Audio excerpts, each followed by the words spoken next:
नमस्कार, आप देख रहे हैं DS शो। मैं हूं आपके साथ नफीसा। एक बार फिर राहुल गांधी ने बीजेपी सरकार पर हमला बोल दिया है। अडानी मामले पर फिर बीजेपी सरकार को घेर दिया और लगातार एक ही सवाल, एक ही बात जो राहुल गांधी करते आ रहे हैं कि लोकतंत्र पर आक्रमण है। एक बार फिर अपनी प्रेस वार्ता में यही लाइन बोली है और उन्होंने कहा है कि सीधे तौर पर सरकार को चेता देता हूं कि मैं सड़कों पर संघर्ष करता रहूंगा, मेरी आवाज को आप नहीं दबा पाएंगे। हमारे साथ बातचीत करने के लिए सर है, उनसे समझेंगे कि राहुल गांधी ने जो भी प्रेस वार्ता की उसके बाद आप क्या देख पा रहे हैं सर, क्या समझ आ रहा है? देखिए, इस देश में लगभग 4 करोड़ ग्रेजुएट बेरोजगार आज के डेट में हैं और उन बेरोजगारों की आवाज़ उठाना गुनाह है तो वो गुनाह राहुल गांधी के साथ साथ पूरी कांग्रेस पार्टी और मुझे लगता है पूरे अपोजिशन को करना चाहिए, क्योंकि युवा देश का भविष्य होता है। इस देश में छदम राष्ट्रवाद के नाम पे 400 का सिलेंडर 1100 रुपये का बेचकर महिलाओं के किचन का बजट बिगाड़ा गया।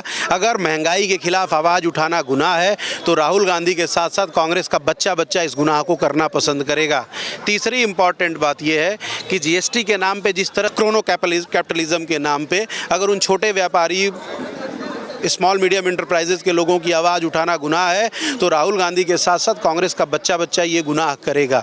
लेकिन सबसे इम्पॉर्टेंट बात यह है जो आपके लिए भी ज़रूरी है और हमारे लिए भी ज़रूरी है, इतना बड़ा घोटाला हुआ हिडेनबर्ग की रिपोर्ट पे आने के बाद कि 9 साल पहले जिस व्यक्ति का भारत में टॉप 100, 200, 500 में जो नहीं था, अचानक 9 साल में उसने ऐसा कौन सा बिजनेस और किस चीज़ का बिजनेस किया गया कि वो टॉप 500 से वर्ल्ड का नंबर 2, नंबर 3 रिच व्यक्ति हो गया।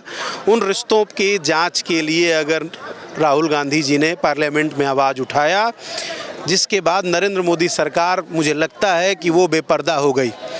अब नरेंद्र मोदी के पास चेहरा छुपाने के लिए कुछ नहीं बचता। इतना बड़ा अडानी का महाघोटाला हुआ है कि इसकी जांच होनी चाहिए और इस JPC के लिए कांग्रेस का बच्चा आवाज़ उठाएगा। जितने भी 140 करोड़ हिंदुस्तानियों के प्रतिनिधि हैं जो सांसद के रूप में पार्लियामेंट में हैं और जो विपक्ष में बैठे हैं, वो इस JPC के मुद्दे पर सरकार से सवाल पूछेंगे और आखिरी सांस और आखिरी दम तक पूछेंगे कि आपने JPC क्यों नहीं बनाया अब तक। आखिर नरेंद्र मोदी सरकार अडानी को क्यों बचा रही हो? और मुझे लगता है कि सिर्फ इस सवाल को करने के कारण नरेंद्र मोदी सरकार ने अपने तंत्रों के द्वारा राहुल गांधी जी के साथ ये अन्याय किया है। लेकिन अगर अपील के लिए बात करें तो 30 दिन का समय राहुल गांधी के पास था, लेकिन फिर भी जल्दबाजी किस लिए की गई, क्या लग रहा है सर? मैडम, कहाँ है अपील के लिए 30 दिन का समय था? अपील के लिए 30 दिन का समय था तो अपील होगा। आज दिन कौन सा है?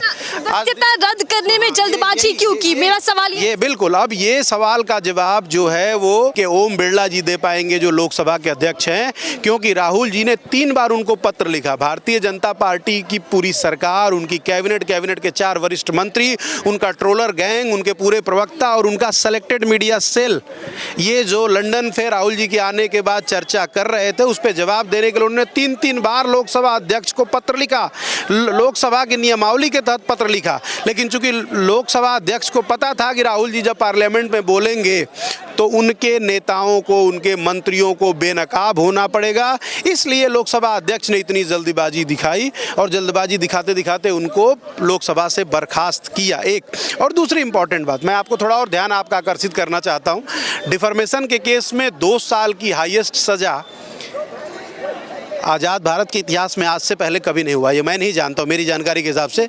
अगर आपको जानकारी हो तो मुझे ज़रूर बताएं। तो मुझे लगता है कि नरेंद्र मोदी सरकार की कंप्लीट साजिश है। लेकिन 140 करोड़ हिंदुस्तान जग चुका है, सबको दिख रहा है। कल बताइए, ज्वलन की भावना ही तो है। कल के डेट में नरेंद्र मोदी सरकार ने दोबारा फिर से कांग्रेस मुख्यालय के ऊपर बुलडोजर चलाने की कोशिश करी और बुलडोजर चलाया। तो देश देख रहा है, ये बहुत खूबसूरत लोकतंत्र है, यहाँ हर कोई मिलकर एक दूसरे के साथ रहता है और इसका जवाब जनता जल्दी देगी। अगर रेप का मामला हो या भ्रष्टाचार का मामला हो तो हमने देखा कि सदस्यता रद्द हो गई, संसद के बाहर का रास्ता दिखाया गया।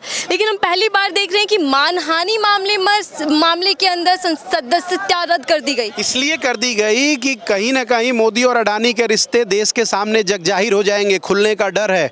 राहुल गांधी जी जितनी बार पार्लियामेंट पार्लियामेंट जाएंगे, ये जेपीसी की मांग और मोदी अदानी का रिश्ता क्या कहलाता है। अब तो देश ये भी पूछेगा कि मोदी और मेहुल चोकसी का रिश्ता क्या कहलाता है। सोशल मीडिया पे कई सारे वीडियो घूम रहे हैं जिसमें नरेंद्र मोदी जी मेहुल भाई को मेहुल भाई कह रहे हैं। तो ये जितने भी भगोड़े हैं जिन्होंने हिंदुस्तान के गरीबों का पैसा, यहाँ के किसानों का पैसा, यहाँ के मिडिल क्लास का पैसा बैंकों से लेकर देश के बाहर भागे हुए हैं, आखिर उन सबका संबंध कैसे नरेंद्र मोदी जी के साथ कहीं ना कहीं डायरेक्ट इनडायरेक्ट है। ये बहुत बड़ा सवाल है और इस सवाल पे भारतीय राष्ट्रीय कांग्रेस, राहुल गांधी और पूरी की पूरी कांग्रेस, मुझे लगता है अब तो पूरा देश पूछ रहा है कि मोदी जी आपका अडानी के साथ क्या रिश्ता है। धन्यवाद। क्या सर, एक आखिरी सवाल बस आपसे लेते हैं कि क्या ये माना जाए कि 2024 के चुनाव को देखते हुए इस तरीके की क्रोनोलॉजी फिट की गई है?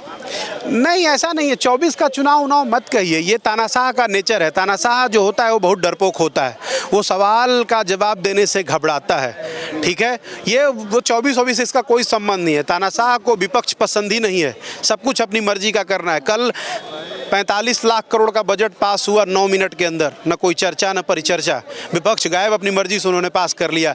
तो तानाशाह को सवालों का जवाब देने से डर लगता है। और ठीक है, पिछले 9 सालों से राष्ट्रवाद के नाम पे जिस तरह से नरेंद्र मोदी जी ने देश को बेचने का काम किया, या जो लोग देश को लूट के भागे उन सबको लगभग संरक्षित करने का काम किया। देखिए, मेहुल चोकसी से रेड कॉर्नर नोटिस चला, खत्म हो गया। नरेंद्र मोदी जी ने कोई उसके सरकार का कोई बयान नहीं आया। तो मुझे लगता है कि अब पहली बार उन्होंने ये भी ट्राई किया। हमें सबको न्यायपालिका का संपूर्ण सम्मान है और मुझे लगता है कि न्यायपालिका गरीब और हिंदुस्तान का सबसे एक महत्वपूर्ण अंग है। हम सबका विश्वास न्यायपालिका से ही है, लेकिन नरेंद्र मोदी सरकार ने उस न्यायपालिका की छाव में ये नया कृत्य करने का कोशिश किया डिफॉर्मेशन के नाम पे। बट कोई बात नहीं, देश बहुत समझदार है, देश जान चुका है नरेंद्र मोदी जी की नीतियों को। इतनी जानकारी रख रहे, कहाँ से ताल्लुक रखते, कहाँ से आए? मैडम, उत्तर प्रदेश के निवासी हैं, उत्तर प्रदेश जिला गाजीपुर घर पड़ता है। धन्यवाद। वहाँ तो योगी आदित्यनाथ की सरकार है, डबल इंजन सरकार, उससे क्या फर्क पड़ता है? चलिए, बहुत बहुत धन्यवाद। ये तो कह रहे हैं कि जो जिस तरीके से बीजेपी काम कर रही है वो बिल्कुल तानाशाही रवैया अपनाया हुआ है और लगातार विपक्षी एकता या विपक्ष को खत्म करने की कोशिश बीजेपी कर रही है। और ये जो कुछ भी राहुल गांधी के साथ चल रहा है, चाहे वो कानूनी कार्यवाही हो या सदस्यता रद्द करने की बात हो, वो सिर्फ और सिर्फ साजिश के तहत हो रहा है। फिलहाल के लिए दीजिए इजाजत।